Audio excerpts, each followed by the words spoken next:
গ্লানি মুছে নতুন স্বপ্নে রাঙা সকাল। পহেলা বৈশাখে আবেগে ভাসছে বাংলা। প্রধানমন্ত্রী নরেন্দ্র মোদীর শুভেচ্ছায় ভ্রাতৃত্বের বার্তা। অমিত শাহের প্রচারে নববর্ষীয় রাজনৈতিক তাপ। মুখ্যমন্ত্রী মমতা বন্দ্যোপাধ্যায়ের সম্প্রীতির ডাক। শিলিগুড়িতে পুজোর ভিড়, মুর্শিদাবাদে প্রভাত ফেরির রং। বর্ধমান থেকে শান্তিনিকেতন, ঐতিহ্যে মুগ্ধ বাংলা। হে চিরনূতন, মুছে যাক গ্লানি, ঘুচে যাক জরা, অগ্নি স্নানে শুচি হোক ধরা। নতুন সূর্যের আলোয় পহেলা বৈশাখ মানেই বাঙালির প্রাণের উৎসব। সংস্কৃতি, ঐতিহ্য আর নতুন সূচনার এক উজ্জ্বল দিন।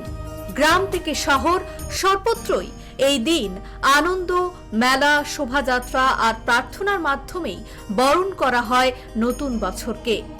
শুধুমাত্র পশ্চিমবঙ্গেই নয়, অসম, ত্রিপুরা, ওড়িশা এবং সারা বিশ্বে বসবাসকারী বাঙালিদের ঘরে ঘরে উদযাপিত হয়। এই আবহেই প্রধানমন্ত্রী নরেন্দ্র মোদী বাংলা এবং ইংরেজি দুটি ভাষায় শুভেচ্ছা জানিয়ে ভ্রাতৃত্ব, ঐক্য ও সমৃদ্ধির বার্তা দেন এবং বাংলার সাংস্কৃতিক ঐতিহ্য উদযাপনের আহ্বান জানান।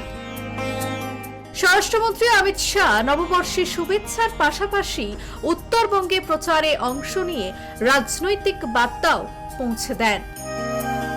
মুখ্যমন্ত্রী মমতা বন্দ্যোপাধ্যায় রাজ্যবাসীকে শুভেচ্ছা জানিয়ে সম্প্রীতি, ঐক্য ও উন্নয়নের বার্তা তুলে ধরেন। বাংলার গৌরব রক্ষার ডাক দেন।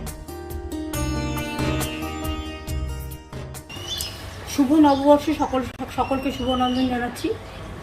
বাংলার একটা ঐতিহ্য, বাংলার একটা গরিমা আছে, এটা আমাদের বাংলার নববর্ষ এবং সাথে সাথে অনেক রাজ্যেরও নববর্ষ আছে। আমি সকলকে বলবো, বাংলা সংস্কৃতি সম্প্রীতির পীঠস্থান এবং সমস্ত সামাজিক সংস্কারের, জাতীয়তাবাদের আন্দোলনের, স্বাধীনতা সংগ্রামের পীঠস্থান, বাংলা সংস্কৃতির পীঠস্থান, বাংলা সর্বধর্ম সমন্বয়ের পীঠস্থান, সংহতির পীঠস্থান। বিজেপি নেতা দিলীপ ঘোষ খড়গপুরে বিশাল শোভাযাত্রায় অংশ নিয়ে জনসংযোগে নজর কাড়েন। জেলা জুড়ে উৎসবের রং ছিল বৈচিত্র্যময়। কলকাতাতে দিনভর ছোট বড় শোভাযাত্রা, হালখাতা ও সাংস্কৃতিক অনুষ্ঠানে মেতে ওঠেন মানুষ। শিলিগুড়িতে দিনের শুরুতেই মন্দিরে ভক্তদের ঢল। মায়ের ইচ্ছা, কালী মন্দিরে পুজো, আস্থা ও আনন্দের এক অনন্য মেলবন্ধন।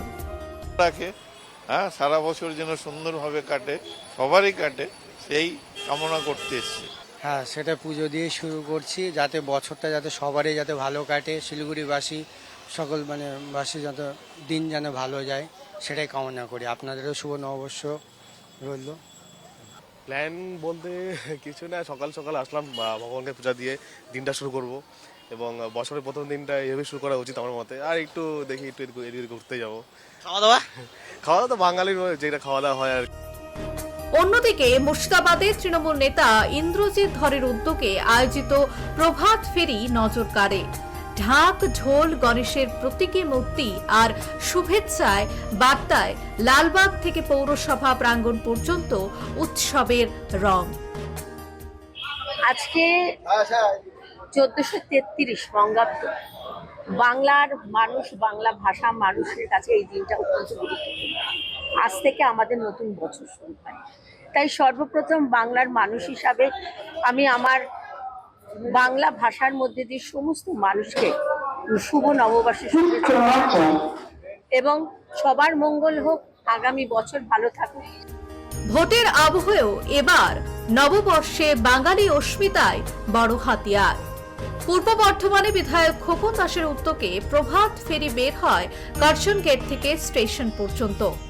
বাংলা গানের সুর আর মিষ্টি বিতরণে উৎসব পেল আরো মিষ্টি ছোঁয়া। নববর্ষ, বাংলা বছরের প্রথম দিন।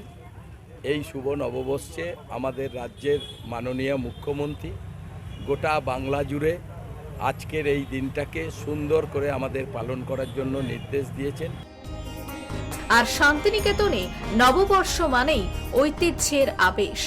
বৈতালিক বৈদিক মন্ত্রোচ্চারণ, ব্রহ্ম উপাসনা আর রবীন্দ্রসঙ্গীতে ভেসে উঠল আশ্রম প্রাঙ্গণ, যেখানে নতুন বছর মানে আত্মার শুদ্ধি, সংস্কৃতির পুনর্জাগরণ। আজকে বছরের প্রথম দিন, প্রত্যেক বছরের মতন এই বছরও আমরা আমি উপাসনা গৃহতে এসেছি, উপাসনা অ্যাটেন্ড করতে এসেছিলাম। বছরের প্রথম দিনটা শান্তিনিকেতনে এসেই শুরু হয়। এখানে আজকে প্রথমত বৈতালিক ছিল ভোর 5টা থেকে, তো সেটার জন্য একটু তাড়াতাড়ি উঠে এখানে জয়েন করলাম, কারণ আমারও এটা প্রথমবার নববর্ষে এখানে মন্দিরের উপাসনা এবং বৈতালিক দুটোই প্রত্যক্ষ করা। উত্তর থেকে দক্ষিণ, পুজো, প্রভাত ফেরি আর ঐতিহ্যে এক সূত্রে বাঁধা নববর্ষ। মুর্শিদাবাদ, বীরভূম, পূর্ব বর্ধমান, শিলিগুড়ি থেকে শান্তনু রায়, শুভদীপ প্রামাণিক, প্রবীর মণ্ডল, জয়দীপ আগের রিপোর্ট, নিউজ লাইভ বাংলা।